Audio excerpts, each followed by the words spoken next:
آپ دیکھ رہے ہیں مسائل کا حل چینل۔ سب سے پہلے حکیم لقمان نے اپنے بیٹے کو وصیت کی کہ بیٹے وَإِذْ قَالَ لُقْمَانُ لِابْنِهِ وَهُوَ يَعِظُهُ يَا بُنَيَّ لَا تُشْرِكْ بِاللَّهِ، اللہ کے ساتھ شرک نہیں کرنا۔ یہ اپنے بیٹے کو سمجھا رہے ہیں، اولاد کو اچھی نصیحت کرنی چاہیے۔ کیوں؟ ان الشرک لظلم عظیم، یقیناً شرک جو ہے بہت بڑا ظلم ہے۔ گناہوں میں سے سب سے بڑا گناہ شرک ہے جو اللہ کو ناپسندیدہ ہے۔ اللہ رب العزت قرآن میں کئی مقامات فرماتے ہیں کہ مجھے شرک میں معاف نہیں کروں گا، اس کے علاوہ تمام گناہوں کو معاف فرما دوں گا۔ اللہ ہمیں شرک سے محفوظ فرمائے۔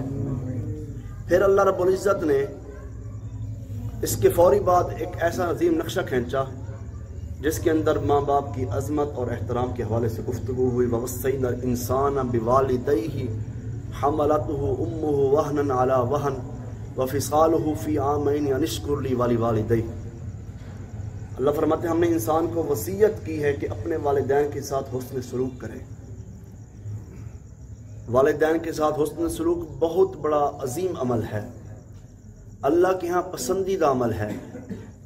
اور ماں کے حوالے سے اللہ فرماتے ہیں وہ ماں وہنن علی وہن، تکلیف کے اوپر تکلیف اٹھاتی ہے۔ پیٹ کے اندر بچہ ہوتا ہے، چل رہی ہے، کام کاج کر رہی ہے، مشکلات کر رہی ہے، اندر بچہ ہے، لیکن نبی علیہ السلام سے جب پوچھا کہ اللہ کے نبی کون زیادہ مستحق ہے کہ اس سے محبت کی جائے، نبی علیہ السلام نے یہ ارشاد فرمایا کہ سب سے زیادہ حق حسن سلوک کا کائنات کے اندر ماں کا ہے کہ اس کے ساتھ حسن سلوک کیا جائے۔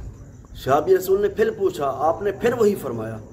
تیسری مرتبہ بھی نبی علیہ السلام نے فرمایا تیری ماں کا زیادہ حق ہے کہ اس کے ساتھ حسن سلوک کیا جائے۔ چوتھی مرتبہ پیغمبر کائنات جناب محمد اور رسول اللہ صلی اللہ علیہ وسلم فرماتے ہیں تیرے باپ کا حق ہے کہ تو اس کا احترام کر، اس کے ساتھ حسن سلوک کر، اس کی دیکھ بھال کر۔ یہ ماں باپ والدئی کا جو جہاں پہ بھی قرآن میں اللہ نے والدئی الفاظ فرمایا، دونوں ماں باپ، ماں بھی اور باپ بھی، دونوں کا احترام ضروری ہے۔ نبی علیہ السلام کی اس حدیث سے اور دوسری حدیث سے پتہ چلتا ہے الوالد اوسط من ابواب الجنہ، باپ جو ہے جنت کا دروازہ ہے۔ اب جنت میں جانے کے لیے دروازے کو کراس کرنا پڑے گا۔ ماں باپ، اللہ فرماتے ہیں انشکر لی والدیک، پہلے میرا شکر ادا کرو، پھر اپنے والدین کا شکریہ ادا کرو جس کی وجہ سے تم دنیا میں آئے ہو۔ ماں باپ انسان کے بہت بڑے عظیم انسان ہیں، سب سے بڑے ولی انسان کے ماں باپ ہیں۔ حضرات، ماں باپ ایسے ولی ہیں انسان کے اولاد کے حق میں، جو بھی دعا کر دیں اللہ اس دعا کو قبول فرما لیتے ہیں۔ پھر اللہ رب العزت کے اس بندے نے حکیم لقمان نے پھر اپنے بیٹے کو وصیت کی، نماز کی وصیت کی۔ یا بنی اقم الصلاۃ وامر بالمعروف وانہی عن المنکر، نیکی کا حکم دینا ہے، برائی سے روکنا ہے۔ وَاصْبِرْ عَلَىٰ مَا أَصَابَكَ، تمہارے اوپر مصیبتیں آئیں گی، تکلیفیں آئیں گی، پریشانیاں آئیں گی، دنیا کے مصائب تمہارے اوپر آئیں گے۔ وَاصْبِرْ، آج جمعے کا موضوع بھی یہ تھا، وَاصْبِرْ۔ اس کے اندر بھی وہ کہہ رہے ہیں کہ تکلیفوں کے بعد آپ نے کیا کرنا ہے؟ صبر کرنا۔ وَاصْبِرْ عَلَىٰ مَا أَصَابَكَ إِنَّ ذَلِكَ مِنْ عَزْمِ الْأُمُورِ، یہ ہمت کے کاموں میں سے ہے۔